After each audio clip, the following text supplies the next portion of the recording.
Okay, so for this question, we are going to transform this equation, which is an ellipse. Okay,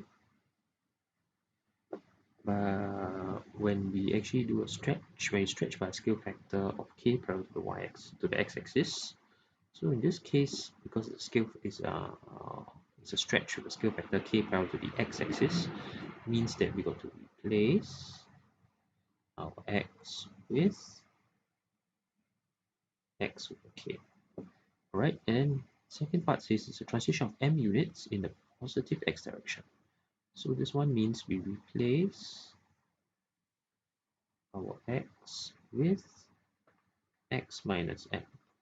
Okay, this is really in correspondence to what we have already learned from how the equation actually stretches and how the equation actually changes. So if you're not sure, just refer to your lecture notes. Okay, it's in the table there. Right, now the next part says the transition of n units in the negative y direction. Okay, so in this case, I replace y with y minus negative n, which this gives me y plus m. Okay, so let's do the first part. So the first equation here, this is the original equation. Okay, so let's do the first one, which is just simply replace x with x over k. So I replace x with x over k, okay, which corresponds to the scale factor parallel to the x-axis. Okay, so this is x over k square over 6 square plus y square over 3 square equals to 1.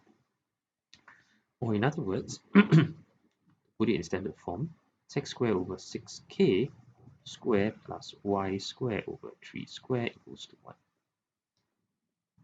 Okay, so you can think of this really as x over k square times 1 over 6 square. So this should obviously give you x square over 6k square.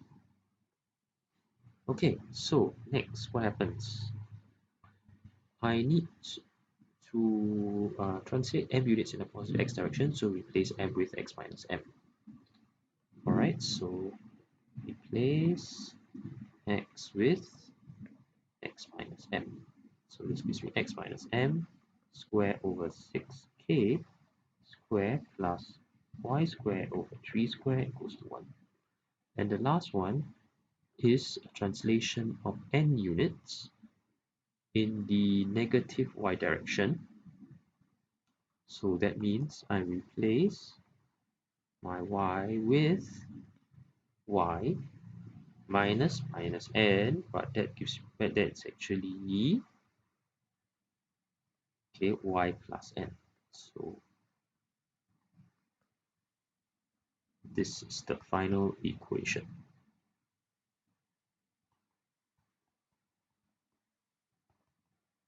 So therefore, the equation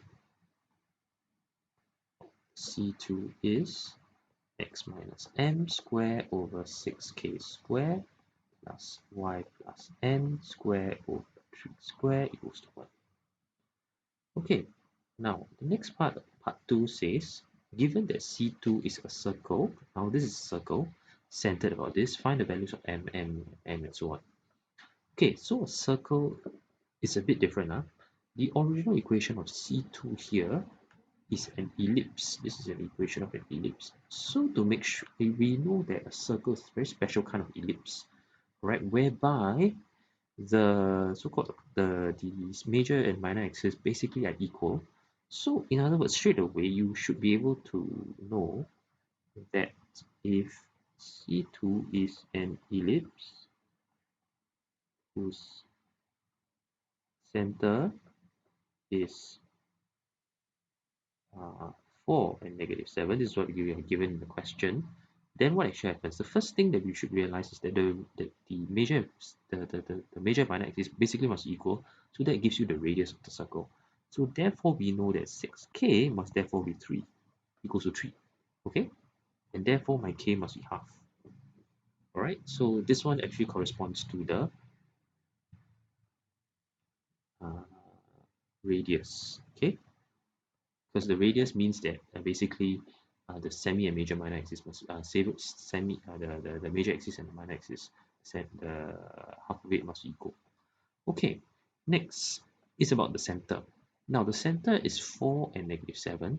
Now basically we look back at the equation of the circle, if these two happen to be equal, so it's something like x minus m square over 3 square, because now they're equal, we know that they're equal, plus y plus n square over 3 square equals to 1. And in this case, the center is actually m and -n. So by just comparing, therefore, your m must be equals to 4 and your n, or -n, must be equals to -7. So this means that your n must be equals to 7. Okay, so that's n is